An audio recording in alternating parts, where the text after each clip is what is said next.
everyone. It's Mark Zielinski, and we've got some exciting stuff for you tonight. I know I'm excited. And with me here to share the excitement is Wiki Dave. Hello. Hello, everyone. There we go. And, of course, friend of the show and all-around great guy, Brandon Rospond from Winged Hussar Publishing. How's it going, Brandon? It's going good. Always happy to come on the show and talk with you guys. Got lots of exciting stuff and news to share, so happy to be here.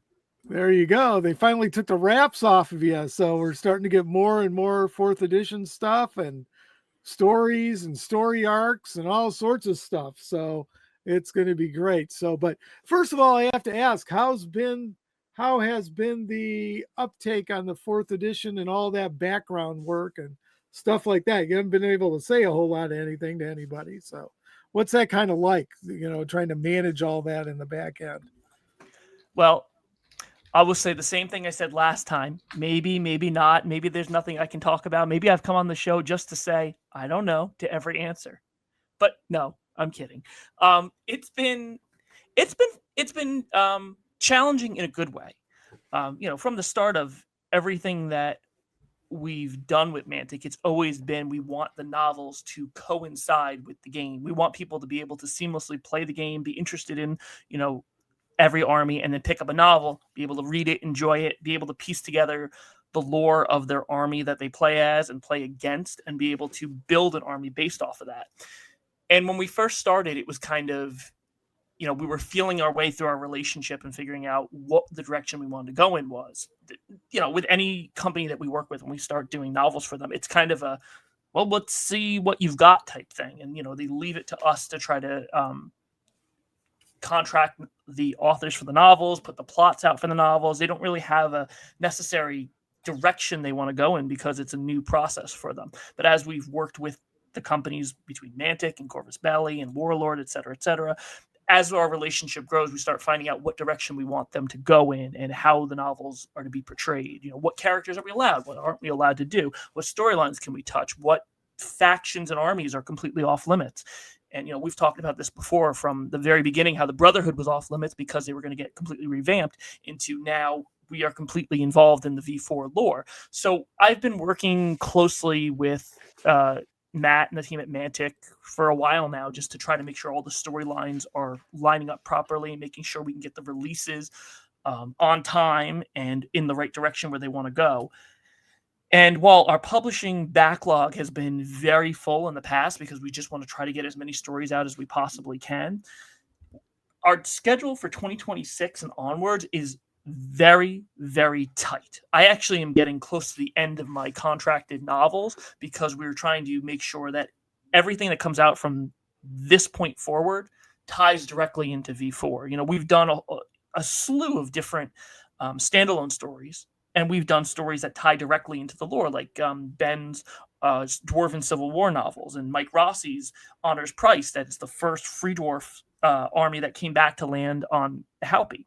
So now moving forward, there is still room for those standalone stories that don't directly have a big impact on the lore, but they're going to be fewer and far between because we want to focus on making sure that the plot of the game is moving forward. So it's been a fun time trying to coordinate we're at the point now where we have so many authors that have written in this world, that we have so many people who are knowledgeable in the different armies and how they function and how the armies function, and they know the game, that we're at the point where we can kind of bring the noose in, and we're not really looking for new submissions as much as we were in the past because we've got so much to work with. And it's been fun taking those authors and putting them into places that fit their strengths and their knowledge. And we've got a great group of authors that have helped shape the lore for V4, and moving forward, it's looking really good. So just a follow-up question there. So when you come to a concept of a book, is it Mantic pitching you the story and you going to find an author to match that, or the other way around? You're going to Mantic to pitch the story with the author in mind? It's a bit of both. So how it's worked in the past, up until about probably 2 or 3 years ago, so in the early days of when we were doing it, basically we put a call out for open submissions, and somebody would come to us and say, I have a pitch for this story, and they would send it to me. I look at it and say, is this fitting with what we were looking for? Is this working for what we want to do? Has this been done already? Is this something new and different? So I examine it, make sure it looks good. I pass it on to the team at Mantic. They say, yay, nay, this needs to get changed. This needs to get worked on. This looks good.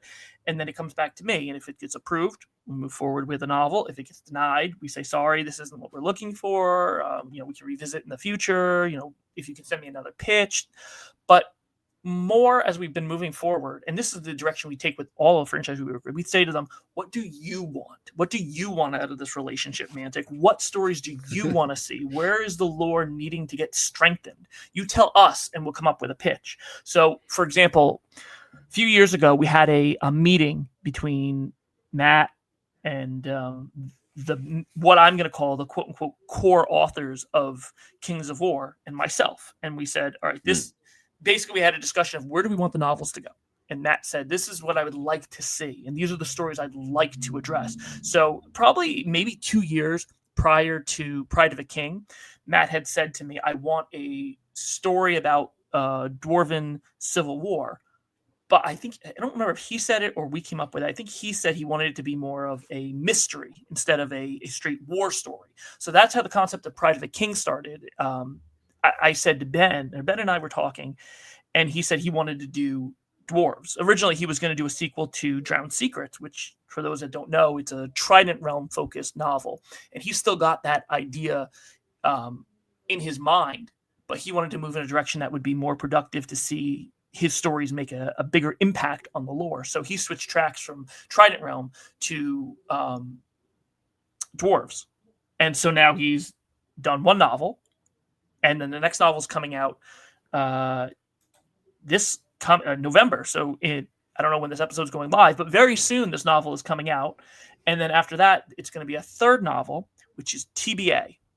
But, that's the way it kind of goes. Is originally, and people still come to me with pitches, but I unfortunately have closed open submissions right now. So it's just kind of, we're looking for authors to fill pitches at Mantic Wall. So actually, to go back to your answer, go back to your question, a great answer would be Stand at Callanspire was a perfect example of this.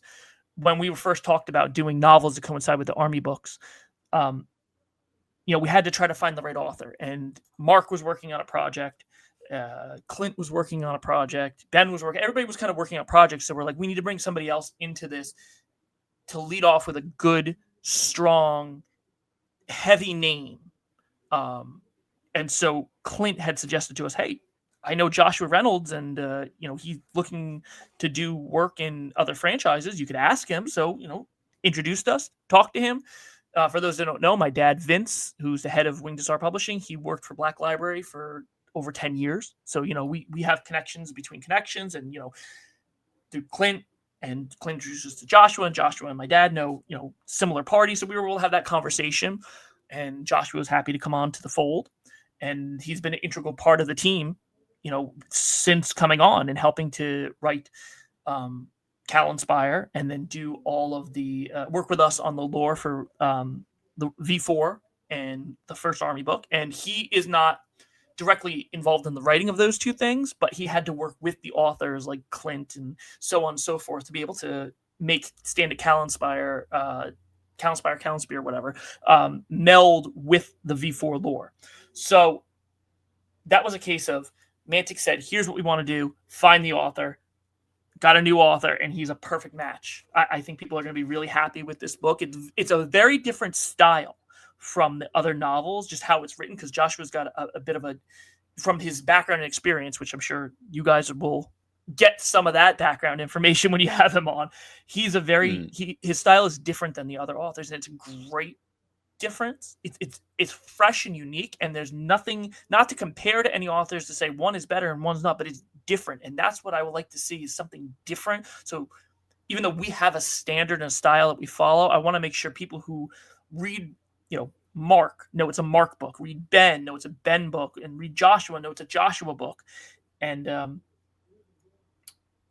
yeah, I'm excited. Yeah, to see and what we're he having thinks Josh about it. on as well, so it's going to be really great to just deep dive into all that, because you gave him a challenge. Not only is he writing the Zerks for the first really big novelization about the Zerks, he also was dealing with Axel from the Champions. He's going to be in that as well, and an already established character, Aaron Cadwater from the Shire, and it's all going to be about EJ.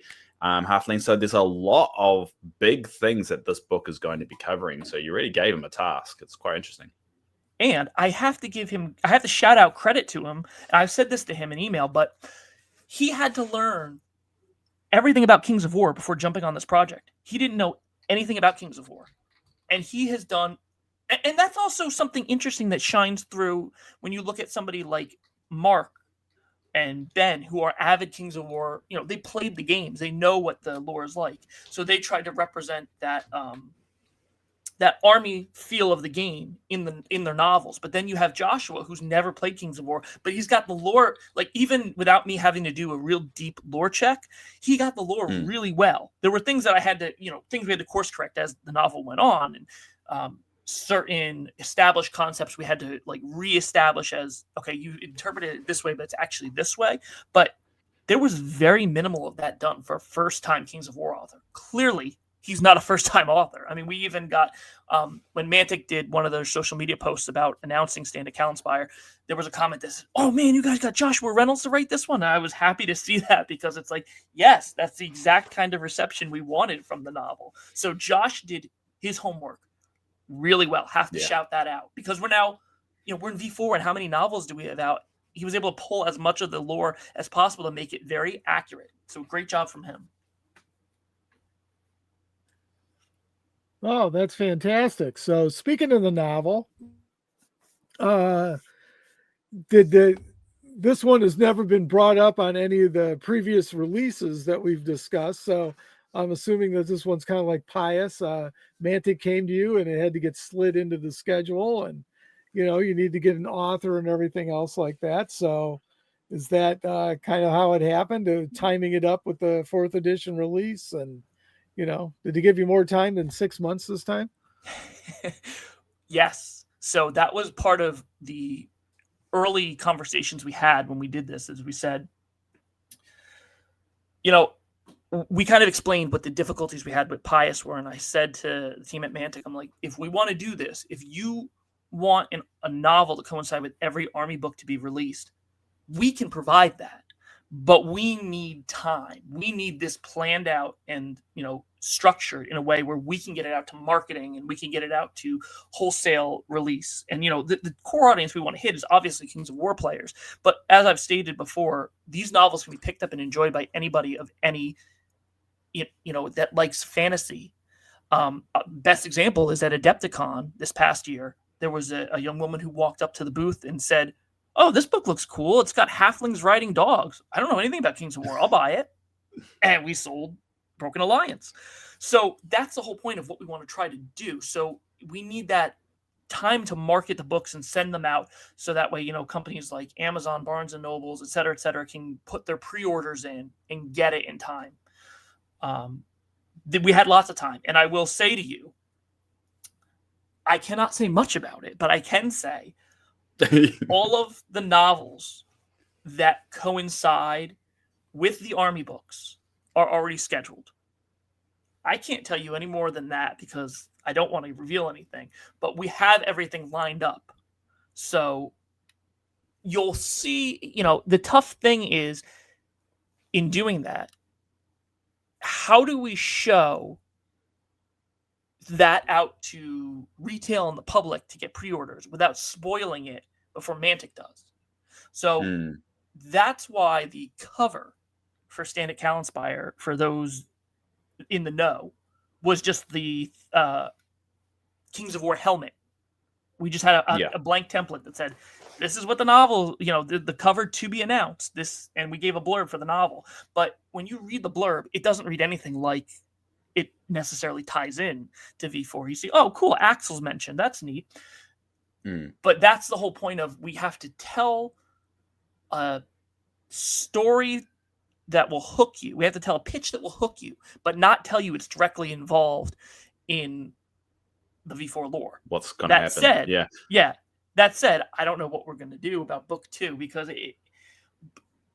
again, not to spoil anything, but it's one of those things that, like, when you see who's writing it and the title of it, you're gonna go, oh, okay, well that makes sense. So that's a very tricky thing we have to do moving forward. Is how do we tie each one of those things into a general release, but also to work with Mantic. In this case, it worked great. Book 2 might have to rethink the strategy a little bit. So we've had a lot of time. We have a lot more time. And I'm excited because I've got a perfect author fit in for each one of those books. That's fantastic. Yeah, I mean, it does feel like this is like a new kind of phase. I mean, for those that are watching this on YouTube, you can see the cover of the Stand and Calendar. And I do encourage anyone out there that's listening to this on the audio form to look up the cover, because it does give it away once you see the cover of what Brandon was referring to, of needing to kind of keep that secret. Because when this was initially announced, the Zerks weren't, what the Zerks were. A lot of people had theories and so forth, but we didn't actually know they were dogs, the humanoid dogs. And the cover kind of gives it away, especially on the bottom right-hand corner. There's a big dog head just poking out. So it would have spoiled it quite significantly if the cover was revealed. So it's interesting to know that book 2, as you call it, is the book 2 a sequel or just another part of that chain you were talking about of all the books that are planned out? So I think Mantic has already touched on this, but all of the army books will tell a story. Like, this is the V4 is, as Matt has mentioned, it's very focused on lore. So all of V4 is going to tell one whole story. So while none of the novels releasing with the books are sequels in a true sense, they're sequels to what's happening in the story. So okay, this is telling what's happening in this particular, again, I have to be very careful with my wording here, I know, it's all right. This novel is telling what's going on at this location of Calenspire and what's going on with the Zerkali. I mean, Zerkali. You can kind of tell by the cover art, there's a invasion going on of sorts. But yeah, it's we'll find out. I'm going to give you a little out there. We'll find out. Go, Mark. I'll let you take it from there. I think I've been talking way too much. Oh, no, Dave. I mean, it's all very informative, but I had a question for you. So, Brandon, this particular novel is not tied to the V4 rule book release, so to speak. It's more tied to the invasion book, and then we're going to see a novel come with each of the successive books in the series then. Absolutely. And that's again what I'm saying, like, we have to be careful with the covers and the titles and the synopses of all of these moving forward, because we don't necessarily want to spoil who's in what army book until Mantic gives that away first. That's the big catch on that. So even though they're not sequels, they will tell that story through. Once Mantic reveals those details, then we can reveal those details. So the exciting thing about that is we're going to get a new Kings of War novel every 6 months, tied up with the invasion book, or the Death is the 6th one. So Fracture, Arrogance, Ruination, Alliance, and Death. Those are the 6 books they got planned. And let me just tell you, knowing what I know and knowing how those titles fit in, it's juicy. It's going to be so good. And the novels we have planned with each of them are going to be really good. Like I said, we brought in like the experts writing each one of those factions included, where I think the coolest thing about this is we're doing with these novels what I originally intended to do with Edge of the Abyss, the anthology, was giving a slice of every one of the armies featured for the most part. Now, at Calenspire, there's one army that's featured in Invasion that isn't featured at all in Calenspire, and that's just because there was not enough room to do it. But that said army may appear as supporting characters in another book. So it's cool to be able to spotlight all the armies and say, hey, this is some of the new stuff that's coming out. Look at us detail the new units, and let us look at us detail the lore that you're now reading about. And characters like Axel, he came out in Champions, and there's not a whole lot of lore. Fun fact, when we were editing Callinspire, Joshua had Axel as a diminutive character, like very small. And I thought the same thing in my head. I haven't seen the model in great detail, but I had thought the same thing because of what he's based off of. And then I pulled up the model because I wanted to I forget why. I was looking at something and I was just like, oh, he's huge. He is not a small guy. So we had to go through and we had to remove all the references to his height, so that way he doesn't come off as being the small little diminutive character. So that's a little fun fact behind the scenes for you guys. Very cool. So how are you going to fit in all the other stories? So, I mean, are we going to be in Winged Hussar Publishing heaven here with a novel coming out every 3 months or something like that? I mean, we still got D.R. Chester's book to come out, and, all the others on the schedule. So it's tough. And that's what I mean about tightening the noose, is we're not going to see as many of the standalone novels. So actually I can go through the pub schedule right now and tell you what's going on with everything. Actually, just before you dive into it, I don't know if you can say this, but I'm going to roll the dice with this question, and you just need to say a number. How many books, novels that is, have you currently got planned? You can use a number. Okay, give me 1 second I have my spreadsheet up, so let me. And you don't need to be held at a gunpoint to this answer. Just as a bit of a teaser, because we know we've got Rage of Grace, Last Light, Argument of Stone, Fall of Celestians, and Stand at Callinspire. So that's 5. We know at least you got 5 on the dock. So how many more than that? Oh man! All right. Well, let me count all the ones that haven't come out yet that are coming out. Hold on 1 second. Okay. There you go. It's not like we'll play the Jeopardy music for you or anything. So no, I'm not going to edit that in. You know how much effort that is. This show is hard enough to edit, and we moved to this video podcast form to make my job easier when it comes to editing.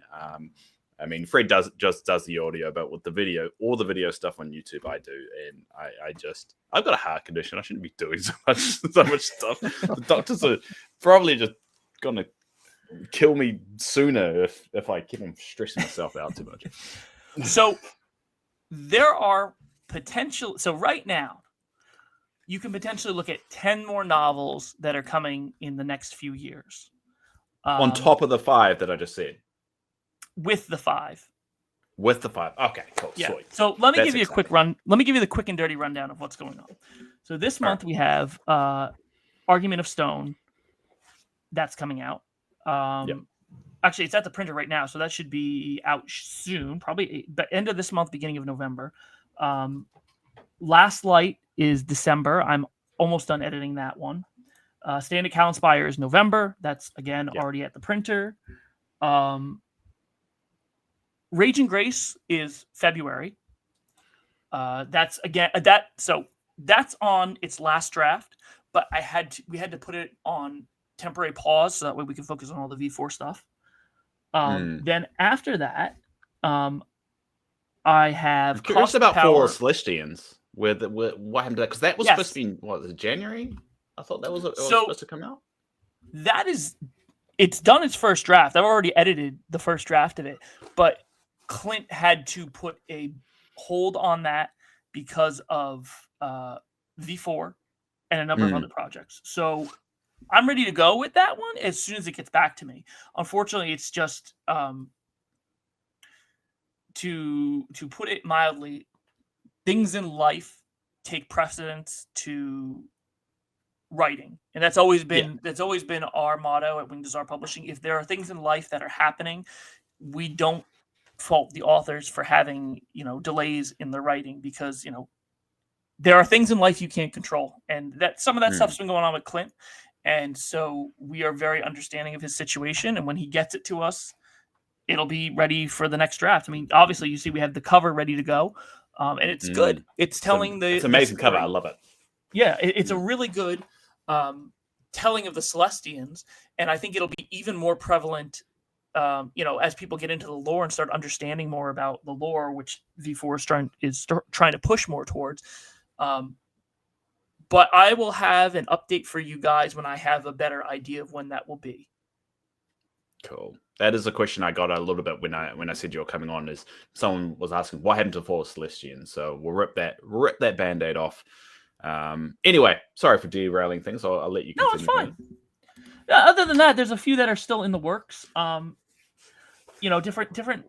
The Armada anthology that Mark Barber put together, that was another one that, it was kind of a pet project, and that's written, but it needs a thorough scrub of editing because most of them are first-time authors, and it was something we did to try to support Armada. But then we ended up, Ronnie actually ended up messaging me and said, I really want a sequel to Pius. And I said, okay, Mark, he wants a sequel to Pius. So we did a sequel to Pius because that's what Ronnie had personally asked me for. And the Armada anthology was there, but again, it fell victim to V4 needing to take precedence. So it's still there and will still get done. We've got some really good stories in that. I wrote one, so it's coming. It's just on my list of to do. And then we've got a bunch of other stuff that I can't talk about yet. I have talked about. I talked to Rob Berman the other day, and his Rat's Tail novel is on pause right now, again, because of V4, and Rob has gotten super inundated. So that might see the light of day again once Rob has some more time. But right now it's paused because of what he's working on. And, we've got a few others that are in the works that I can't You're trying to figure out what you can or can't say, aren't you? Yeah, exactly. Safe to say that if you've not all, but most of the authors that have written the Kings of War novel are working on future projects I can't talk about. So if you've enjoyed the novels, those authors will more than likely be having something in the near future. Just stay tuned. Interesting. Exciting. There you go. So 10 books. Let's see. 2 a year for the Army release books. So then you've got, so that means we should get 3 regular novels possibly, and that'll clear it in 2 years. So more or less. I mean, next year I can say for sure we'll have at least 3 novels out because Raging Grace will be out, and then the Army book things, and then like I said, I have a couple. I'm talking to a few people about the novels we currently have in the backlog and novels potentially to come. But again, I don't want to commit to anything yet because we have such a tight schedule. So one of those extra free slots is for the Celestian novel when that's done. So I'm keeping things as tight as possible to make sure that we get those other novels out first and foremost. Right. As tight and as loose as possible. So, absolutely. So now, coordinating all this, were you involved with coordinating all the authors that were writing all of the lore for like the rule book and the website? And I mean, there's a lot of lore coming. This is going to be a very, very lore heavy edition. So while I can't necessarily talk a lot about the lore committee, what I can say is my role is basically, to be the coordinator, is to try to make sure that I help get the right people in the right spots. And, if Mantic needs something done, that's, this hasn't happened, but if something isn't getting done and they need to get done, that's my job. So I kind of help make sure everything goes smoothly and transitions okay between different projects and different authors. But yeah, I mean, if you look at when you see the Invasion Army book and you look at the credits of who wrote it, or who did the most of the writing, I mean, I don't think that's a spoiler of any sort. No, I think they released an article. They released an article, I think, on the 16th. And they exactly. Mentioned that Ben, Mark. So Mark wrote Salamanders. Ben wrote. Ben Stoddard wrote Trying to Run. Mark Barber wrote Salamanders, and Scott Washburn wrote the EJ Halflings. And he did Broken Alliance. So they revealed that already. Yeah, so it was kind of, when we first started looking at this, we said, all right, so those were the 4 armies that we were given: Zerkali, Halflings, Salamanders, and Trident Realm. Ben wrote Drowned Secrets, and he was the most out of the candidates we had. He was the most involved in the Trident Realm, so he got that. Mark wrote Mark's passion army beyond Basileans is Salamanders, so he did Salamanders, and there's some stuff to talk about there. Scott, obviously, Broken Alliance. He created all the Halfling lore and everything, so he was the perfect candidate for that. And then Clint was instrumental in shaping the Zerkali background information that we've been working on that for a long time. I remember seeing early drafts of that a long time ago. So it was all kind of come together as far as our authors, as far as who was the best candidate to fit those based off of who had already written what and what had they already explored. So the cool thing is in these army books, Dave, you're going to get a kick out of the army books because there's a lot of detail.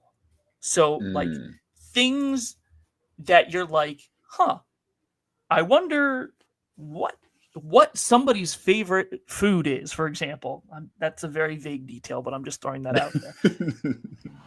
You will get that in the army book. You'll get all sorts of niche details about the armies that you're interested in. That where else can you ask that question beyond the novels? We actually have a place now where the authors have spent so much time crafting the intricate details of each of these armies to make sure that the players who play those armies can know in depth how their army functions and thinks and their society is. And it's a lot of really cool stuff. A lot of hard work has gone into it. I cannot stress that enough. So the authors should get a lot of my shout out because, I work closely with them. They should get a lot of credit for all the time and energy and effort and they put into thought and, working on these, just editing it.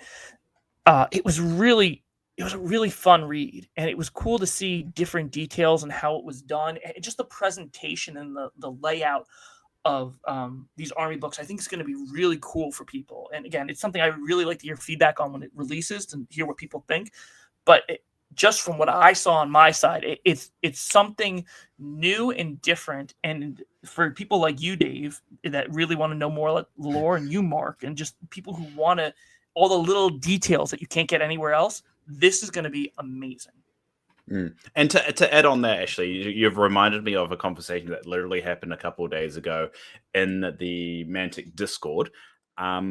There was a big debate of whether tomatoes existed in the world. So it's not just me or Mark caring about the nitty gritty. There was a big conversation of whether tomatoes actually exist in Pannilore. So I'm gonna put it to you, Brandon.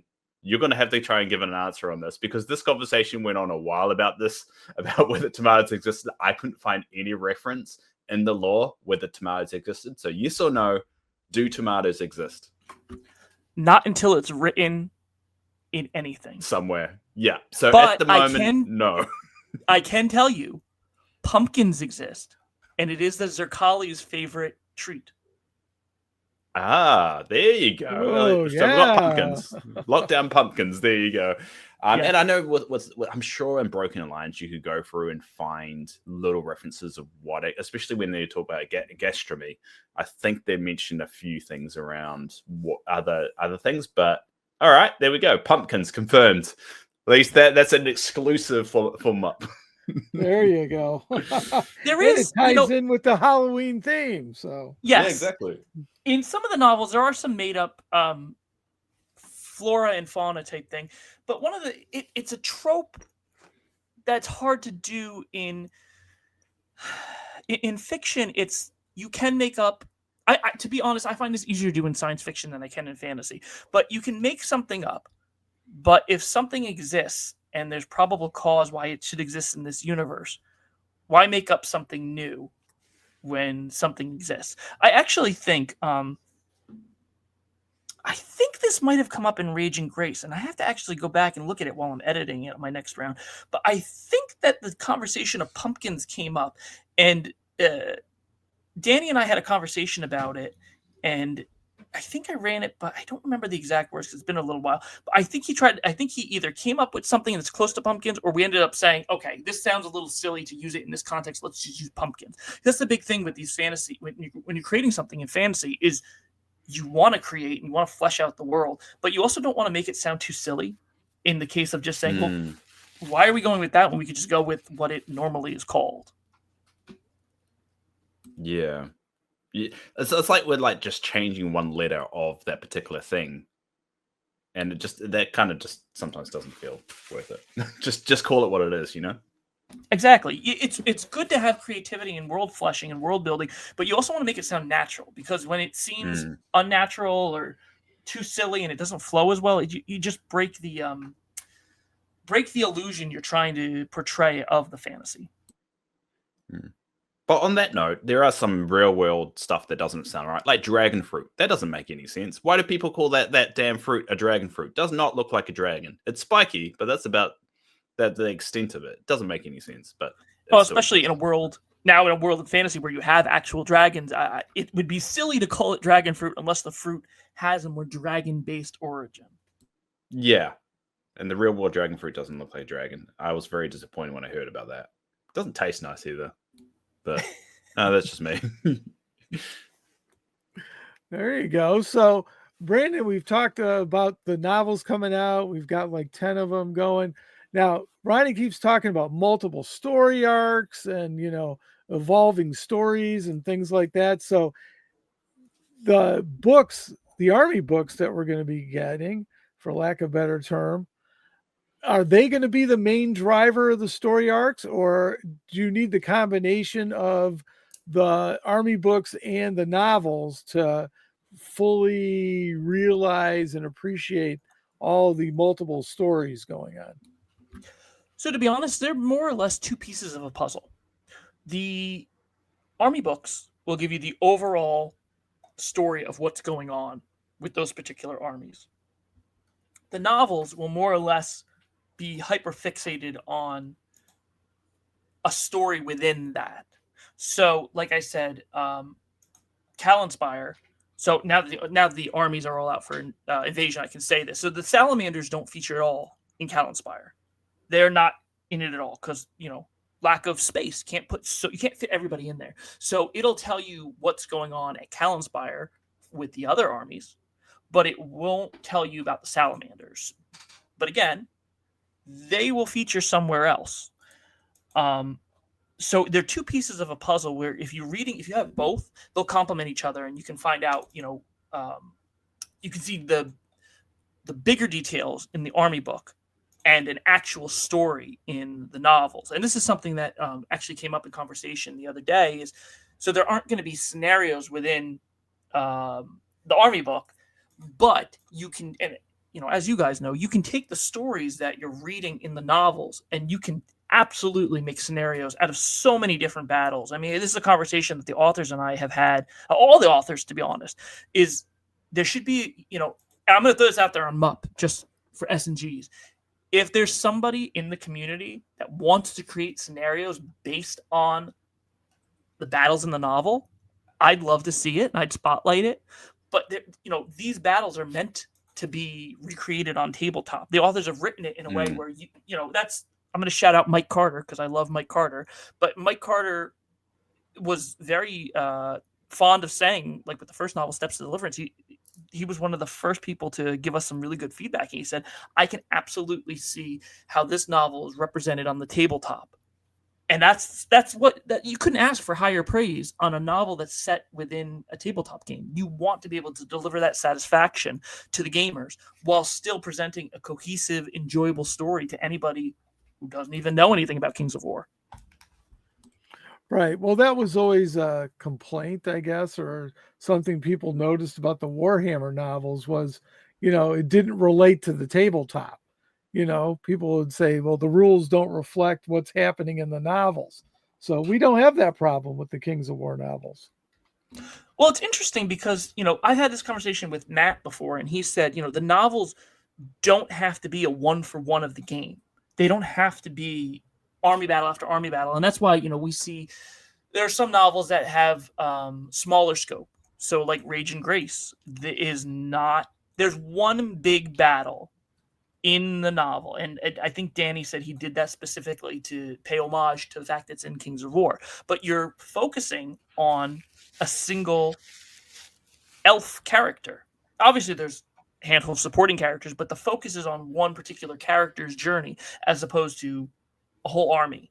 You know, like in Steps to Deliverance and Mark's Sacred Arch series, you have all of the paladins, the men at arms. You have the whole army that you see different point of views through, and that's got a place, and that's really good. And it's one of our highest, best feedback received series.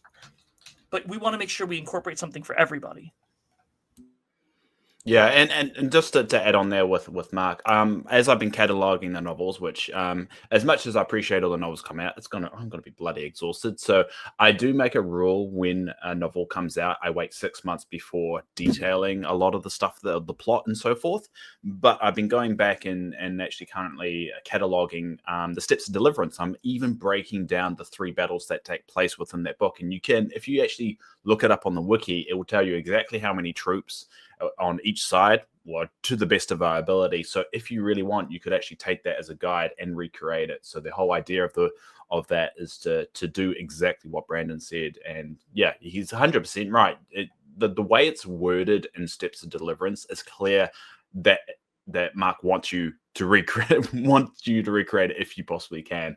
And there is a nice little some details there if anyone out there wants to dive in. We'll put a link down below on one of those examples, and it would just be the first battle that's in the novel, which is the Battle of Fields of Immaculus.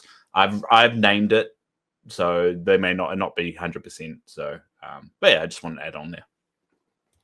That's the best part about having Brandon here. He can correct our pronunciation. So, oh please, don't. I still stutter over things. I'll throw out a quick shout out to Ben, who's working on. Listen, I hear people saying they want audiobooks, so we're working on that. So Ben is doing his own recording of Drowned Secrets that we're going to, first run by Mantic and make sure it all sounds good. I don't want any. I know Fred does the editing. Fred, I'm going to try to prevent another Basilean pronunciation thing. So I'm going to, we did run it by Mantic, but I'm going to rerun all these by Mantic because fun fact, I listened to the audio Ben sent me and I gave him some early feedback. I'm like, the way you pronounce Basilean is a choice. I don't know if it's going to be received well. So let's talk about this. But luckily, Basilean's only at the start of their book. Luckily, so it's not throughout. It's not like, I mean, it is pebbled throughout because I've read the book and it is at the start. It's actually quite interesting to see what Ben actually does with the Trident Realm relationship with Basileans as well, considering how early that book actually takes place, because it takes place just before the Edge of Deliverance. So, yeah, luckily you probably won't have too much of a problem throughout that book if you have to correct anything. Yes. So pronunciation, yeah.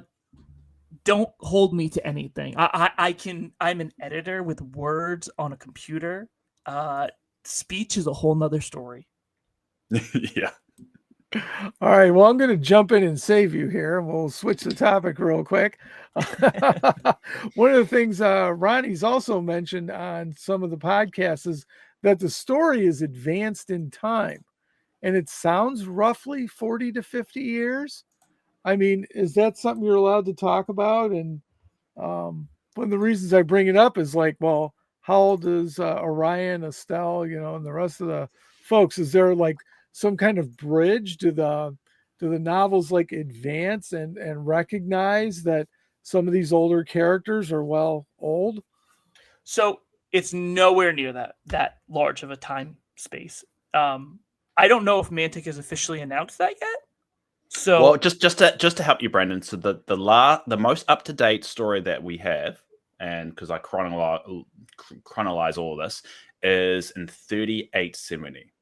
So it's 2 years after the Shire got attacked by the Riftforged Orcs, and because apparently, and you can confirm this if it's right, that Matt's dating everything now, so everything's going to have a date. So the short stories that recently come out, the most recent one was 3,870.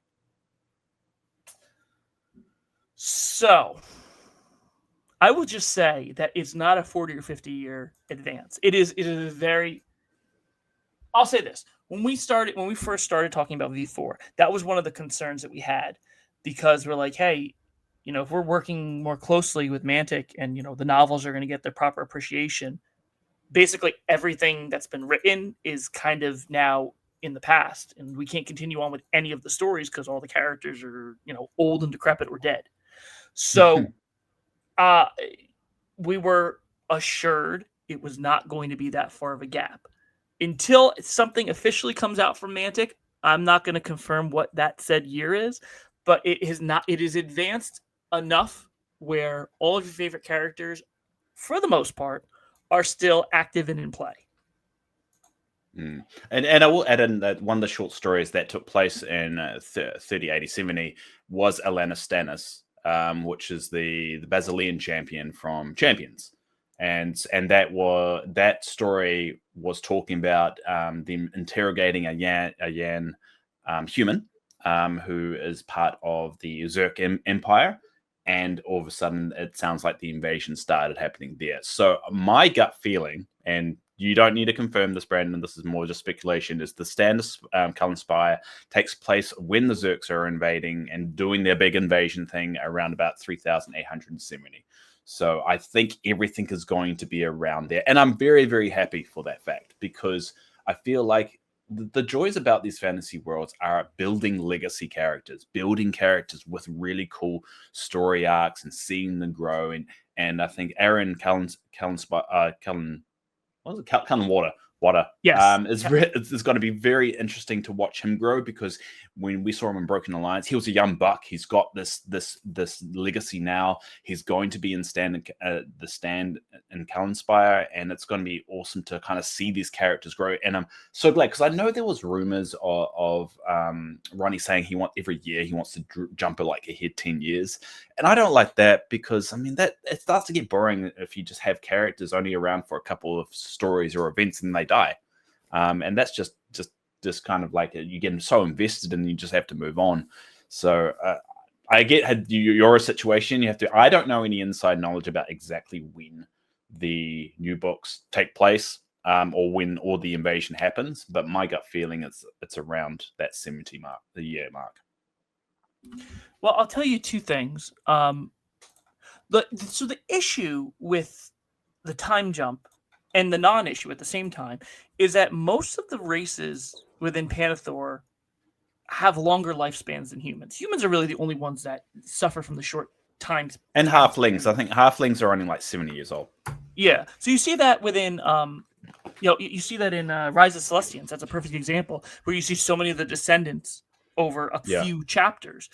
And so in theory, jumping that far ahead shouldn't affect any of the humane races, like Trident Realm and Abyssals and Forces of Nature. Like all these characters should live a long time.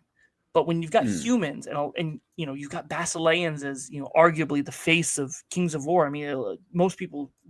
I mean, that could be argued, obviously, but most people that I've talked to have said Basileans are the arguable face. When you got them as the face, it's hard to jump that far ahead and have any real connection to the main character, have any characters, especially if you're going to have more lore-based and have characters be more important. Other thing I was going to say was, you guys can talk more about this with Josh when he's on, but his handling of Aaron was really, really good. Like, I read the novel like Scott was writing it. It was really well done. And originally, when I read the original synopsis that he sent to me, Aaron wasn't necessarily a main point of view character. But then when I got the novel, I was surprised to see how much he was focused, and it was really handled well. And while it's not a sequel to Broken Alliance, for those who are looking for their halfling fix, he's done a great job with Aaron. And has Scott seen what's done? Because Scott came up with the character of Aaron. Is that correct? From my memory. Yes. So they were in brief communication in the early days, but I don't know if there was any more after that. I wonder how he feels about it. I'll be interested to get his perspective, like seeing his character, because I think that's the first time and you can correct me if I'm wrong here, that an author has created a character and another author has continued that story. I don't think that's actually happened in a Pannilore novel yet. Is that right? We try to limit it, and the tough thing is now Aaron is a main character, and they're somebody that Mantic wanted to see, drive the forces forward. There were certain characters that they wanted to see featured in the novel. So we try to keep created characters specific to those authors, so that way that that doesn't really happen so much.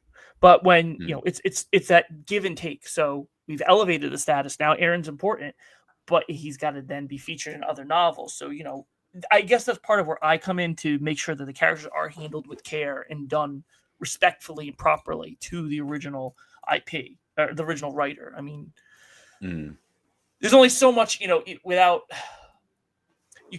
there's only so much you can ask somebody, am I doing this in the right direction, until they're writing the character themselves. You know what I mean?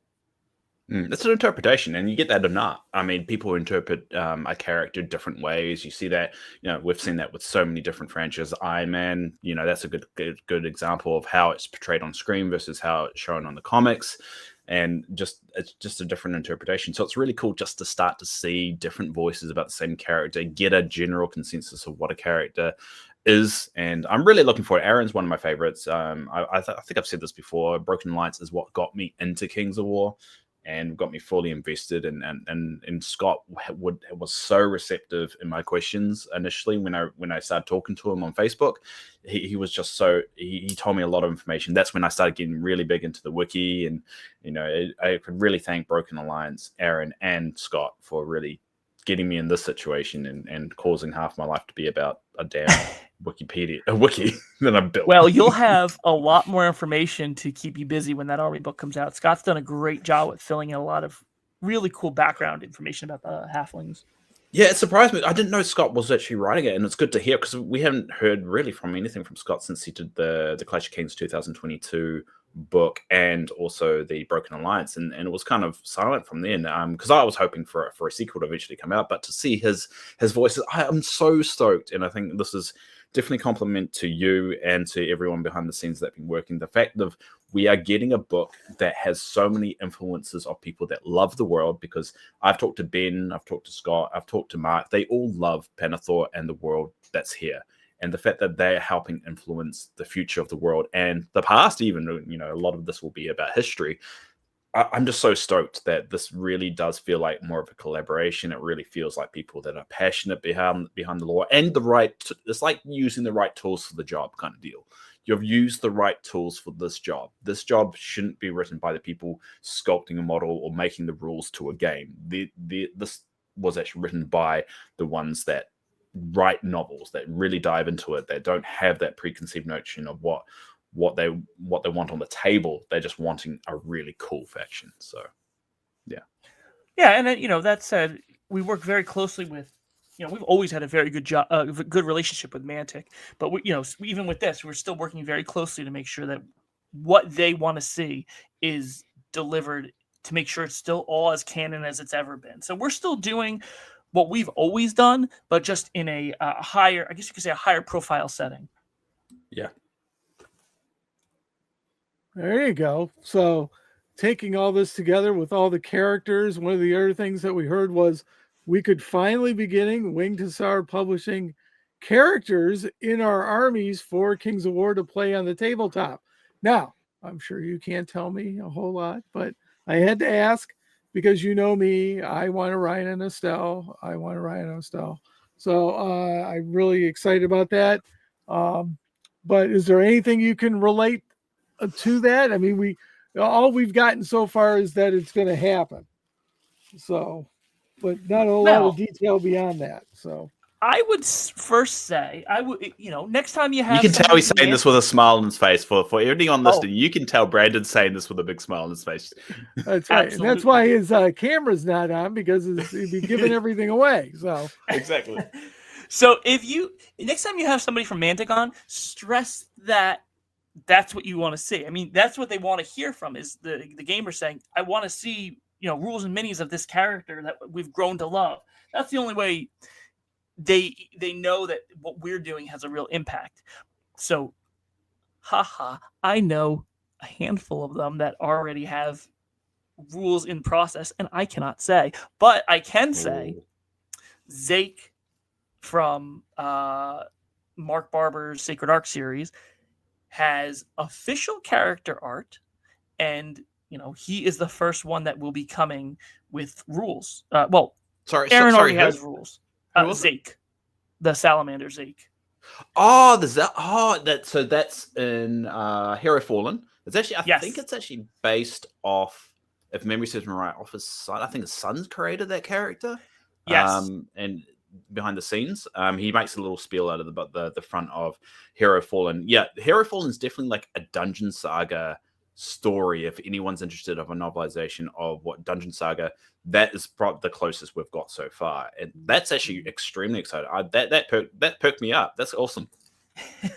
Isn't his art in the fourth edition black and white? There's a black and white art of him already in, I think, Hero Fallen. Yes, but we haven't seen anything outside of that. Yeah, but I thought that he got mentioned that he's in the color art that's in the opening, the fourth edition introduction. He's like one of the first characters you see. Yeah, the salamander who's looking at the runes on the wall and sees on the wall. Yeah, that's Zake. That's awesome. That is awesome. It's a very special thing for us because of the origin of the character, and Mark has always talked to me about, I want to make sure that Zake gets treated the right treatment because it is his son's character, and so that means a lot to us as a team that character is like the first to get the spotlight treatment. I mean, Aaron has rules for the halflings, and James Elias and Pius has rules in Armada. Yeah, but Zake is the first one in V4 that's going to get some nice treatment, so that's cool to see. And yes, there will be more coming. I cannot say. Yeah, and I've got a feeling Zeke ties into that Salamander lore, because this is a bit of a spoiler for the Hero Fallen. Basically, Zeke's job was to find a cure for infidelity that was striking his particular his clan. I don't know if it was a race-filled thing, but basically he had to go away, and he was on this quest to get all this money so he could find this cure. And that plotline is still there, and it's not really widely known if that's something that's affecting all salamanders or just their little pot on the Three Kings. So that's actually really cool to know about, and I'm sure if Mark's writing it, we'll probably get a little bit of a tie in there. Now that's really exciting. That's a bit of I don't know if that's inside scoop, but it really will tie in what's already been written in the novels, what's been written for the game, and also what's to come. It just really does feel like this is like a brand new phase of storytelling within Pannilore. Yeah, I mean, Mark. Again, I can't say too much. I know the situation we're putting you in, Brandon. You can always come back. The breakdown of the details of salamanders it's really cool, and I think people who play salamanders are going to love the detail that Mark's put into their army. And I think people who have never thought about playing salamanders might look at it and go, "Huh, that's interesting. That could be really cool." I mean, that's really the goal with any of these, is to try to get people to look at it in different light and go, "Oh, that's really neat." And in a wider scope, that's what we try to do with the novels is, you might not like dwarves, but you pick up Honor's Price and you go, "Wow, that's a great story. Now I want to play dwarves." Definitely. Absolutely. So if we want to see more character models, etc., it's matt.gilbert@manticgames.com. Is that right? Don't dox him. Don't dox him. Don't dox him. But I mean, just voice it. I mean, all people really need to do is just say, "Hey, we want this." I mean, Mantic is the one of the brilliant things about Mantic, and I think a lot of people forget, is that they really are an indie studio still. I mean, yes, they've got all these they've existed for a while. They've got some wide releases. Halo's taken off. I mean, at the end of the day, they've still got that indie heart, and you still got a lot of passion behind the scenes. And you see that, and some people, do have some negative comments about some of the fundamentals about Mantic. Sometimes people complain about website and so forth. But at the end of the day, they do it because they're an indie studio. I still call them an indie studio. Whether people classify them as not, I don't. That's up in the air. But they've only got so many hands that they can be working on things. So you need to really voice up, we want this, we think it's a really cool idea, we will buy it. That's another thing as well, because obviously they have to spend money to make money, so they have to spend money on something, and they want to hopefully make the money to get out of it. At the end of the day, it's still, they got to pay the bills somehow. But so yeah, I would say just voice it if you want these characters. I would love for an Orion figure. I think it'd be amazing. And actually, just to follow on, just before we leave it there, is with Mark's Last Light book coming out later this year in December, that is the final of the Sacred Arc series. Will we still be seeing some of these characters in the future? I mean, yeah, you've already mentioned it in the 4th edition. I'm going to say Zach. But what about, is there plans, or is there at least talking about these characters continuing outside of the this final book? So before I get to Last Light, I just want to say one thing about the team at Mantic. I cannot stress enough that everybody there is very passionate about what they do. And they're a really, I've come to know so many people on the team over the years, and I've reached out to so many of them just about various different things. And I have to shout out to Dan Mapleston, because he has been fantastic on help coordinating things. And just recently, Dan, Dave, I don't think you know this. I don't think we talked about this. But now if you go to each army page, the novels corresponding to those armies are actually in each army page now. So like if you click on Basilean, you'll come up with Steps to Deliverance. If you click on Dwarves, you'll come up with Ben and Mike's books. So I think you did mention that, but it didn't. I haven't come across it yet. But yeah, you're 100% right. So if you go to the shop on Mantic website, you go to whatever army you want to look at, you'll see, in this case, Basileans, you'll see Faith of the Lion, Pious, Steps to Deliverance, Through Thick and Thin. But you don't have Hero Fallen, so I wonder where they put that one. Don't know where they put that one. Well, shout out to Dan, because that was a great thing I stumbled upon the other day. But the team 100%. at Mantic are just very passionate about what they do, and I cannot say enough good things about all of them. Like they're really, really, really great guys. But now to go back to your other point, Last Light. So what can you can't say? There's a lot I want to say, so I'm going to word this very carefully. This is the last book in the Sacred Arc series. This is a culmination of Mark's work, so we're going to see everybody for the most part. We're going to get Basileans, we're going to get Salamanders, we're going to get Undead. We're going to see characters from all 6 of Mark's novels appear in some form. Do I have to pause? No, keep going. Just so everyone out there, Mark has dropped off, but hopefully he'll be back soon. Okay. Just messaging it. May have some internet. Just keep going, Brandon. That's all. Okay. It's all good. Okay. So we're going to see those characters' stories come to a conclusion of that arc. Now, what Mark has said in the past, and what he has asked me to stress again, is not everybody survives to the end.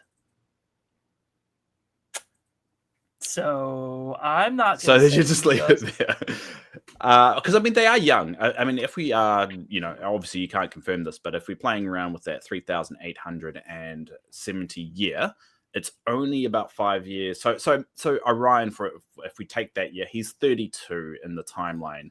If that was the case, so yeah, there is a possibility. But if he lives from the book, we might see him again, I guess. But you can't confirm either way if he does or doesn't. But he's gone on a very interesting arc. I can't confirm Orion's age because you'll have to read Last Light to see why. Okay, because he was 16 at the start of Steps of Deliverance. Then it jumps 14 years. Oh. Interesting. There's some things that happen in that book. Because Orion's named after a Shining One. Is he an actual Shining One? No, he doesn't know it. There's things that happen though. There's things that happen though that have already happened that may happen again, that may come to pass. That once you read Last Light will become much more clear. That you go, okay. There's a lot of mystery here. Oh, this is good. This is a really, really good book. Let me just say this. There have been scenes that I've begged Mark to change, and he said, nope, it has to happen this way. And I'm like, okay, fine. It's a good novel, though. In a good way, right? Not in a he is like putting his foot down as an author saying, my art cannot be changed. In the nicest way possible, I'm assuming. I'm a very big lover of happy endings, and like I want everybody to survive to the end. There is I'm a not. character death in this novel that I've gone back and forth, and I'm like, let's find a way to make him live. He goes, he's got to die. So Nah, I like it when they die because that's real. Like, no, especially when Mark's background, he's got a lot of knowledge and many different things. I'm not going to elaborate too much on that, but I think his writing is definitely, there is some very kind of harsh concepts in there. PTSD is a big one as well. Valentino, I think, goes through a bit of an arc there, especially when he comes home, dealing with his family and something's not quite right and struggling with it. Valentino doesn't have that happy life after he retires or after he does it. The burdens and what he went through is still there. And I do appreciate that from Mark. So I'm really looking forward to Last Light combining that Steps of Deliverance, the Faith Line, the Hero Fallen, just all meshing together. I would love to see Catherine interact a little bit more with the other characters, because she is such a I wouldn't say timid paladin, but she's definitely a paladin that's slowly coming into her age, and she's one of the first female paladins in the forces as well. So I'm really looking forward to it. I haven't spoken to Mark much about it, and I'm just overall going through and analyzing while I document all the books as well. I've just reread Faith Aligned for the second time, and I'm just really looking forward to it. Yeah, I mean, this is the last book to come out in V3, and it borderline happens at the start of V4. So this book has implications of V4. So this will come out after the V4 book comes out. So people should already have information about V4 at that point, and it'll point into some interesting directions. And at the same time, so will Argument of Stone. Both these novels are gearing up to be the end of V3, and at that point, they're pointing towards things to come in V4. So, yeah, I mean, even I cannot say how excited I am. I cannot say enough about how excited I am for every release. But I mean, you see the cover art for Last Light. I mean, we've got Orion and Estelle on there, and Siba. So it was one of those things that we've got a cool cover for that last book. We've got a cool cover for Argument of Stone. I cannot thank Mantic enough for helping us with the cover art, because both of those covers are phenomenal. When we originally came out with the Steps to Deliverance and Drowned Secrets, and people wanted original art, we've come a long way, and they are both beautiful covers. Love them both. Garrick Hammerhand, who's on the cover of Argument Stone, looks amazing. And the cool thing about Garrick is a lot of people forget that is one of the first ever original Mantic characters, because that Garrick was actually in the Mantic Journal number 2. And he was the first actual character one of those first actual name characters you could have on the table, because they do a bit of a scenario of him raiding a barrow for one of the boons that he was searching for. I think it was a comb. So that's so cool to see one of the oldest Mantic name original characters now on the cover on the book. And I know he is part of that book, and I'm assuming some really interesting stuff happens with Garrick Hammerhand. And it was really cool to really deep dive. He was in Pride of the King briefly. He was more of a secondary character, but having him being the focus with Argument Stone, which comes out, I think, early next month. Is that right to say, Brandon? Yeah, end of this month, early next month. Yeah. It's at the printer right now, so it's soon. I'm looking forward to it. And I've heard things about what's in this book, and it really ties in the Harpy's Rift story as well. Kind of from sounds of it, it ties in that connection of what actually happened after the Sides of Good kind of won and closed the rift, and then all of a sudden, the next kind of stories we had is the Bissell Dwarfs kind of had run amok again. So it kind of really kind of fixes that kind of gap, you could say, in the story. But I'm so looking forward to start talking and reading Argument of Stone. Yeah, I mean, with the not to spoil anything, but with the conclusion of what happened with Pride of the King and certain reveals, those reveals have consequences. So there is so the climax fight scene of that novel is really, really cool. And I was talking to Ben today, and he said, if anybody were to create a scenario from his books, that would be the one he would want people to do, because it's just the way he wrote it is so good and so cool. So I'm excited to see again, I'm excited to see anything. I like hearing fan reception. I like hearing what people think, because this is, we're playing in the same world that they are, and we're creating stories for them to play with, and play as. So this is a good book. And also, I just want to jump back a second with Last Light being the last in the Sacred Arts series. This is your chance to read Pious and Through Thick and Thin. I think those books deserve more love than they've gotten. People kind of tend to discount them because it's based on Armada, but people who have read Pious say it's their favorite book in the whole entire series. I've heard nothing but positive things from the people who have read Pious and Through Thick and Thin, but because not everybody plays Armada, they think, I don't really want to read it. But it's less of a Armada story as much as it is like an adventure, like sailing, Pirates of the Caribbean, Treasure Island type story. I mean, you don't need a degree in, I'm making this up, a degree in naval science to watch Pirates of the Caribbean. You just have to enjoy adventure and, I guess, Johnny Depp. But Pious and Last Light, here's your chance to read it before Last Light comes out. Highly, highly recommend. Pious and Through Thick and Thin, you mean? And a lot of people forget that James is the brother-in-law of Valentino, who's in the Valento. Valento. I think his wife is James's brother.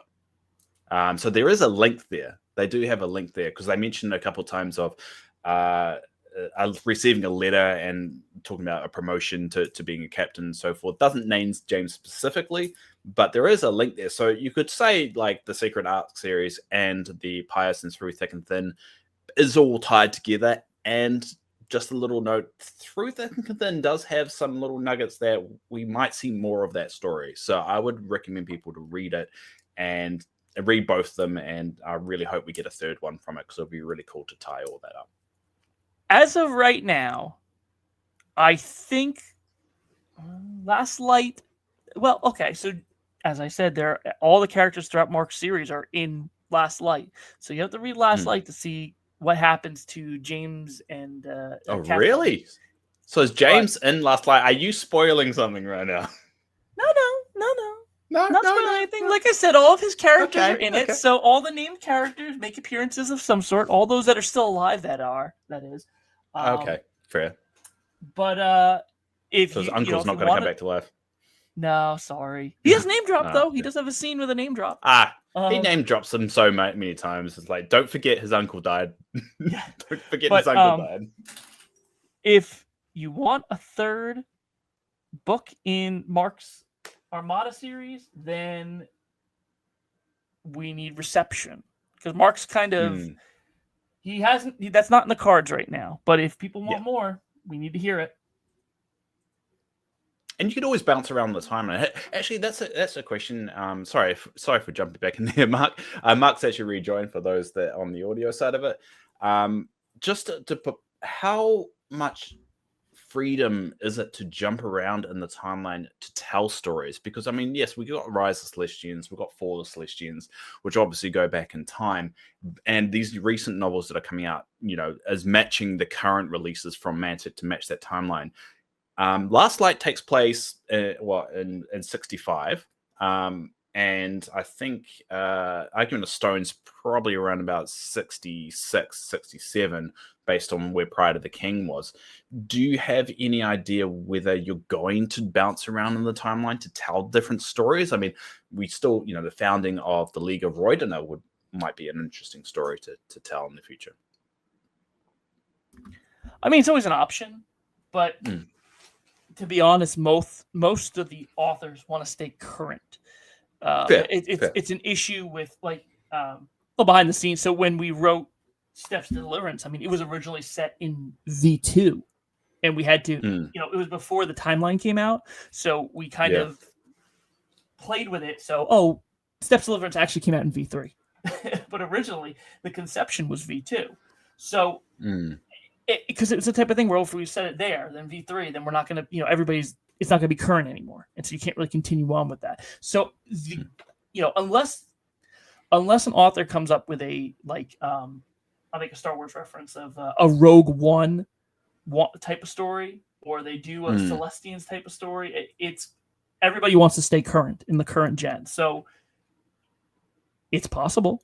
but it would have to be the author saying, I want to write a story set here. I mean, look at Ascent of the Goblin King. That's set right around the start of V3. So it just depends on what the author intentions are and what. Yeah, I think Goblin King just takes place just before Edge of Deliverance takes place. And because Edge of Deliverance, not Edge of Deliverance, Edge of the Abyss has a spell in there written by Rob, which is actually a scene from Rise of the Goblin King, except for Rise of the Goblin King kind of elaborates more on that particular scene that takes place. So, it's God, I'm so excited. It's so many different directions we can take, and the more people that invest in it, the more people that read and give feedback about the lore, the only further this particular endeavor will grow. It's great.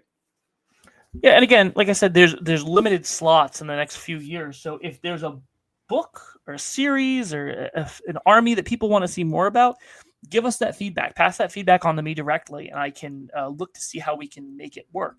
Because I don't want to fill a slot with a book that people aren't necessarily interested in, that I might just be interested in, but the audience might not be. So that feedback is crucial for us too.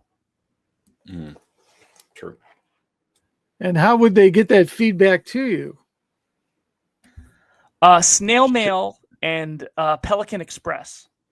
Now, any fan feedback, we don't want to hear for it. So use the US Postal Service, because international people can't, for some reason, send mail at the moment. Write a letter to Santa and say, "Dear Santa, for Christmas, I want this Tales of Pannilore novel." Now, I'm active. So that means Matt.Gilbert at Mantic. I'm active on Facebook. Most people know where to find me on that. I get the occasional tag in Fanatics or the lore thing. There's a couple diehard people who'd be like, "Oh, tag Brandon," and I magically appear because I'm active. But otherwise, you can send me an email at Brandon, BRANDON .ROSPOND @gmail.com. I can respond to either one of those things. Instagram too. I am active on all social media except X, because that's a hellhole. Yeah, let's not go into that. That particular issue, right? It's the last thing we need. Oh boy. Well, yeah, we would need a certain dwarf character to go plunging into that area there, but I guess we'll leave that for another time. So, but hey, also I wanted to ask you the universal question that we ask all the time, and that is, where's the best place for people to buy the novels? Is it better to buy them from Mantic, better to buy them from Winged Hussar directly, off of Amazon? Because we haven't mentioned the physical. The Stand of Calispire actually being able to be bought from Mantic, which is a little bit different as well. Just to add in that. So, if people are interested in buying the novels from Mantic, that's fine with us. They just need to buy Stand of Calispire to show them that there is interest buying direct from them. Do you want to buy direct from us? Also great. The tough thing is Amazon has kind of shifted their algorithm once again, making it harder for independent publishers to really stand out and shine. So you can buy it wherever. At the end of the day, it benefits us all the same. The real thing that benefits us the most is reviews, feedback, social media engagement. If you like a novel, make a post on Instagram and put the novel in, tag Mantic, tag us, Winged Hussar Publishing. Apparently, from what I've been told by marketing and et cetera, social media engagement is actually how Amazon targets their algorithm nowadays, or something like that. Really? So it's a very strange market anymore. So to be honest, I don't really focus on that as much as I do just trying to put the novel into people's hands. If you know somebody who's interested in the novels, send them our way. We have a book for everybody of every interest in every type of genre. We have romance, we have action, we have thriller, we have spy, we have dark and gritty. For those who really like horror, I think you'll really like Danny, aka Dr. Chester's Raging Grace. Yep, it's a dark but good novel. We've got a little bit of something for everybody. So just the best thing you can do for us is leave reviews and tell people to check out the novels. And And actually, and of course, buy them. Yes, and if you know any retail stores that are looking to stock the novels, they can get in touch with us and we can send them direct. That is a big thing. We actually did slight tangential thing, but we actually started. We just released a new novel in our Infinity series called Death Song, and we worked with two of the big Infinity retailers to promote the novel, and we sold more to direct retailers than I think we've done for any of the novels. It was really good. It was really good community engagement. It helped us massively. So if there's any retailers out there that want to stock novels, even if it's just a few, just to see how they do, get in touch with us. We're more than happy to take care of you. Amazing. And I was going to say, with the Rage and Grace cover as well, that will look very familiar in 4th edition if you look at the spine of the book coming out. Yeah, I worked that out just based off the first one because I stare at these damn things way too long, and so I noticed on the spine, I'm like, that looks familiar. Where have I seen that before? And after a couple of minutes of searching, I found that it looks like they've used similar art. So that's really cool to see that art is going to. It's a really cool picture as well on the Rage and Grace cover. Absolutely. No, loving it. So is there anything else that you wanted to leave us with here, Brandon? We've kept you away from the family long enough, and we really appreciate you stopping by. So any teasers? Always a pleasure. Any last teasers? I mean, you've teased a lot. To be fair, you've done quite a lot. You've done a really good job of biting your tongue where you needed to, and giving some inside scoop of where. I guess what one last to go off is: do you, for what's coming up and how you're feeling about the novels, are you positive, very positive about the future, or are you kind of like more nervous? And how are you feeling going forward? I guess just a good way of signing off. I'm feeling great.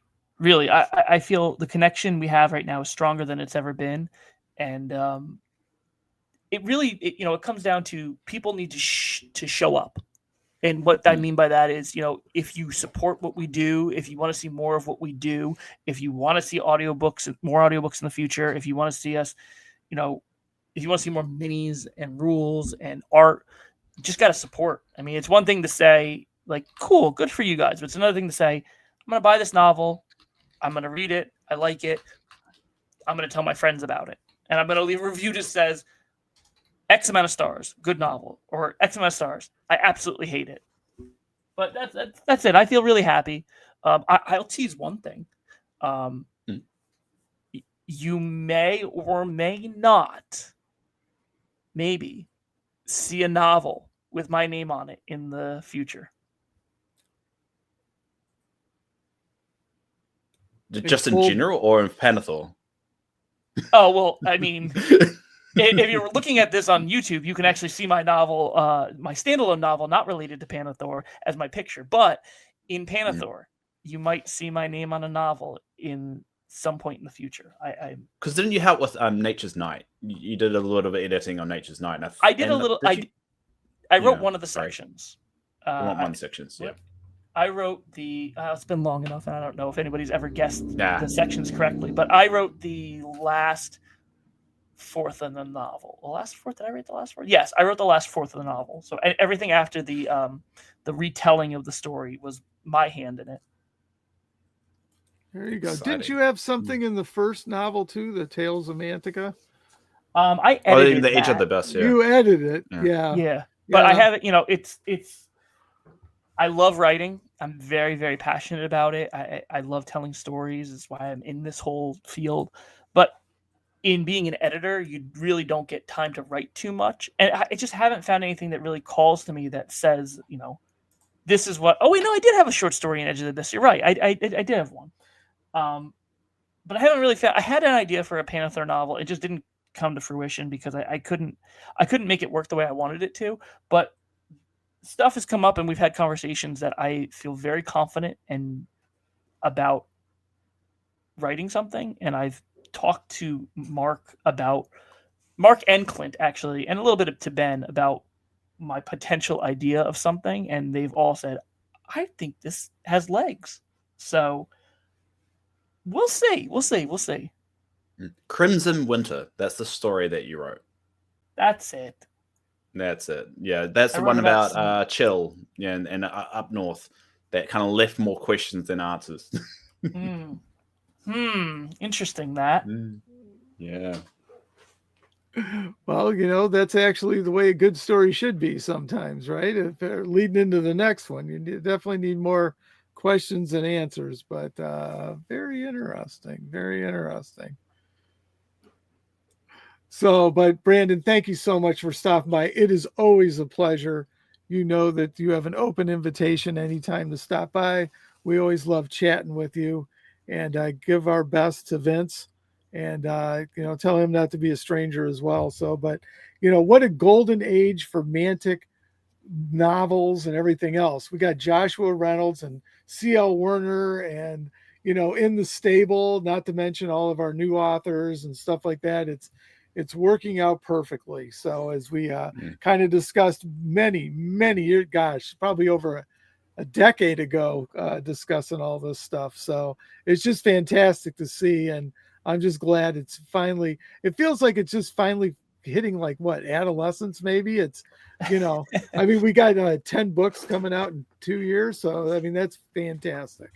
Hey, quick shout out. Mark Barber is now in that same category as Clint and Josh. He is now an official Black Library author. He had a short story published. So he also is in that elite category.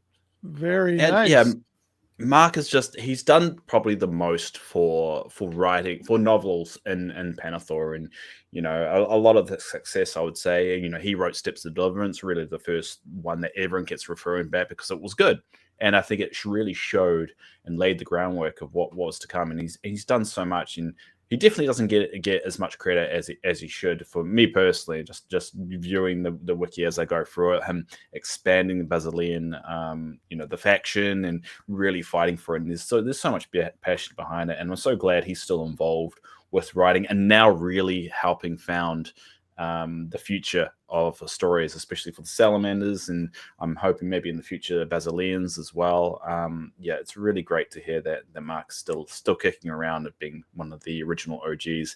But to add into other authors, we actually do have some interviews lined up for future MUP episodes. We've got Ben Stoddard. He's going to come on and talk about The Argument of Stone, the sequel to Pride of the King. I think it'll be really good to pick his brain. Obviously, we'll try and be spoiler-free as possible, but we do suggest if you have any questions for Ben, leave a comment down below or pop into the Discord. And when I say leave a comment down below, do it on Spotify, do it on YouTube, wherever you're listening to this, pop the comment below. I do notice them, and we'll grab them and we'll put them there. But along with Ben, we actually are looking to line up an interview with Josh. So Josh Reynolds, the one that wrote Stand at Callenspire. I'm really keen to dig into how he interpret the new faction, and there was so much information that wasn't out there. You had to keep a lot secret, so you learn a lot about culture and how these races actually interact with these novels, and there's all the subtle things that you don't really see in an army book about a faction on a table.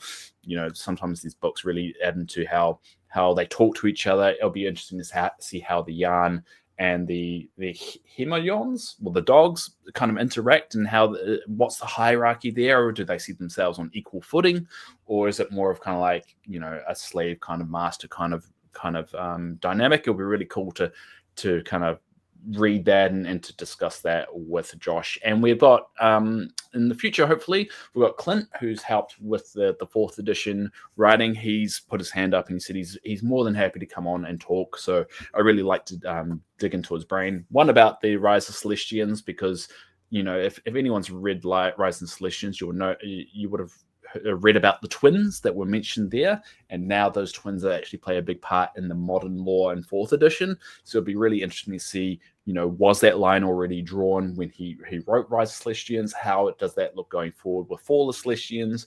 It'd be really good to dive into Clint's brain of how much he's helped out there. So I figured I'd throw the shouts out of what to expect from MUP in the future. Yes, it would be interesting if they appeared in Fall of the Celestians now, wouldn't it? Yeah, it would be because I mean the twins were mentioned in Rise, and that was it. And luckily, when I did, and I think I mentioned this on a previous podcast, and when I did Countercharge with Clint, I did ask the question, do the twins have names? And he actually disclosed it, but it was always like an asterisk on the wiki because nothing is certain until it's written down on something concrete. And now we do have that. So it looks like a lot of it has been planned for a while. So I'm really excited to see how long this has been cooking for. A long time. Yeah, and that's what I want to elaborate. Like, when was the start? I mean, obviously, there's got to be some limitations what to talk about, but I mean, you can, how many years ago was this? It's really cool because yeah, it means that there is some love and thought put behind all this stuff, and to dissect it is a case study of how to do a franchise right. So I like it. And I'll leave it to Mark to sign things off. Very, very cool. All right. Well, let's see. Anything else?